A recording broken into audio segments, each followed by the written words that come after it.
Bonjour à toutes et à tous, bienvenue à Marseille pour ce Deep Check consacré à la Provence.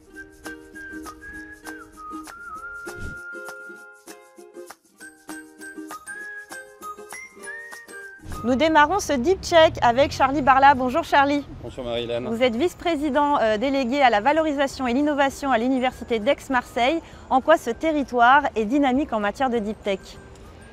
Alors, Aix-Marseille Université, c'est partenaire de la Fondation Amidex. C'est 118 laboratoires de recherche dans toutes les disciplines scientifiques on travaille beaucoup sur l'interdisciplinarité, c'est-à-dire que nos chercheurs de différentes disciplines vont travailler ensemble pour renforcer justement la valeur des actifs qui peuvent être déposés par la SAT Sud-Est, qui est un outil important sur la chaîne de valeur de l'innovation, puisqu'elle investit 5 millions d'euros par an sur des actifs de pays, que ce soit en maturation ou en annuité brevet. Donc c'est des financements qui doivent perdurer si on veut atteindre les 500 startups Deep Tech d'ici 2030 par an. Quels sont les projets du pôle universitaire d'innovation Provence?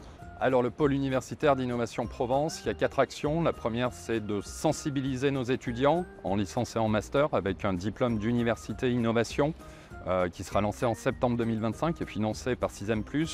Des formations, une formation également dédiée au personnel de recherche qui souhaitent créer leur entreprise sur la base de leurs travaux de recherche. Avec l'IAE d'Aix-en-Provence. Ensuite, on est en train de lancer aussi des référents innovation avec notre partenaire de site, le CNRS, qui co-lead cette action. Et ensuite, un pool de business développeurs et d'ingénieurs transfert pour renforcer les liens entre le monde socio-économique, associatif et culturel et les inventions qui sortent de nos laboratoires. Et enfin, un label cher à notre président Éric Berton d'Aix-Marseille Université, qui est le label qualité innovation, pour garantir que les résultats de recherche ils sont bons, qu'ils sont répétables, qu'ils sont reproductibles et donc que l'entreprise peut faire confiance à Aix-Marseille Université dans l'exploitation des technologies qui sortent de nos laboratoires. Ça, c'est quelque chose vraiment de différenciant au niveau national. Merci beaucoup Charlie Barla. Je vous en prie. Et vous restez avec moi, on va aller checker la Deep Tech.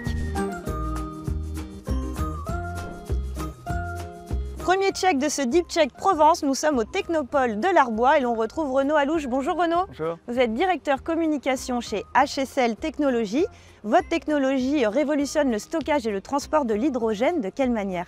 Alors chez HSL Technologies, on a développé une solution qui permet de greffer l'hydrogène à de la silice et ça permet de révolutionner le stockage et le transport de plusieurs manières de l'hydrogène.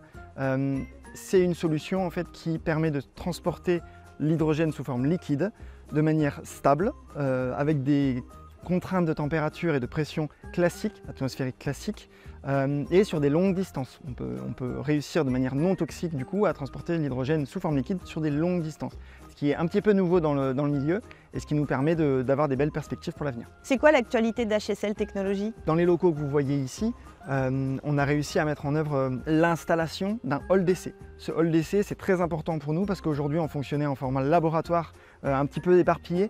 Et aujourd'hui, on va réussir dans ce hall d'essai à réunir tous nos savoir-faire dans un même endroit et de pouvoir faire des tests beaucoup plus aboutis et de passer à une échelle presque semi-industrielle. Alors c'est quoi les prochaines étapes? Justement, de semi-industriel, on aimerait bien passer à industriel et c'est la prochaine étape en 2025. L'objectif, c'est d'installer une usine pilote dans le bassin de Fos-sur-Mer dans l'année 2025 pour prouver que notre solution qui se fait en 3 étapes, donc de la charge au stockage, au transport jusqu'au relargage de l'hydrogène, ces 3 étapes-là pourront être faites de manière industrielle dans un seul site industriel qui sera à Fos-sur-Mer, donc toujours dans la région. La deuxième actualité, donc un peu plus loin pour 2026, c'est de passer un nouveau cap. On a fait une levée de fonds il y a 1 an et demi d'une série A, donc avec pas mal d'investisseurs européens et notamment la Commission européenne, mais aussi la région. Et on aimerait bien passer à l'étape d'après, donc avec une série B qui engagerait entre 50 et 100 millions d'euros. Et à ce moment-là, ça serait vraiment pour un objectif de déployer la solution en Europe, voire dans le monde assez rapidement. Merci Renaud. Dernier check de ce Deep Check Provence avec Jean-Marc Ferrier. Bonjour Jean-Marc. Bonjour. Vous êtes président dirigeant de VBTech, vous développez un cerveau artificiel. Expliquez-nous votre technologie. Alors ça n'est pas tout à fait un cerveau artificiel, on l'appelle plutôt le cerveau virtuel. Alors en quoi ça consiste? Il y a 2 composantes de ce cerveau virtuel. D'abord une composante qu'on pourrait appeler super image. Donc il s'agit de représenter de façon anatomique mais aussi fonctionnelle le cerveau du patient et son activité électrique, y compris l'activité pathologique. Et donc on considère, nous, qu'on est potentiellement avec une technologie qui pourrait être la prochaine génération d'imagerie fonctionnelle du cerveau après l'IRM. Donc beaucoup d'ambition. Et la deuxième composante de cette technologie, c'est le côté jumeau numérique, donc au sens industriel du terme, c'est-à-dire une technologie qui permet de tester in silico, en virtuel, des hypothèses avant leur implémentation dans le réel, et donc de tester des solutions thérapeutiques pour un patient donné avant de les mettre en œuvre chez ce patient. Parler de patients, de pathologie, effectivement, c'est pour soigner des maladies, lesquelles? Alors, nous ciblons pratiquement toutes les pathologies du cerveau, que ce soit des pathologies dégénératives, l'épilepsie, Alzheimer, Parkinson, mais aussi on s'occupe de la santé mentale avec notamment la psychiatrie pharmacorésistante et également des tumeurs. Où en est le développement de votre société? Alors, nous venons de terminer le développement sur une première application dans l'épilepsie et nous avons aussi complété un premier essai clinique majeur. C'est le plus gros essai clinique jamais réalisé dans le monde, le programme Epinov qui est coordonné par le professeur Fabrice Bartholomé de la Timone. C'est 350 patients, 15 des plus gros centres de l'épilepsie en France et qui vont permettre d'amener une première preuve de concept dans l'épilepsie du jumeau virtuel. Quels sont vos projets?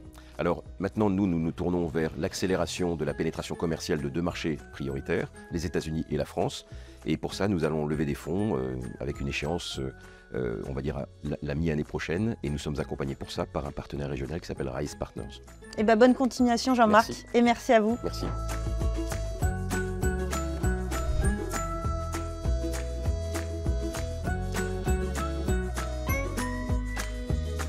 Il est temps de quitter Marseille. À bientôt dans un prochain Deep Check.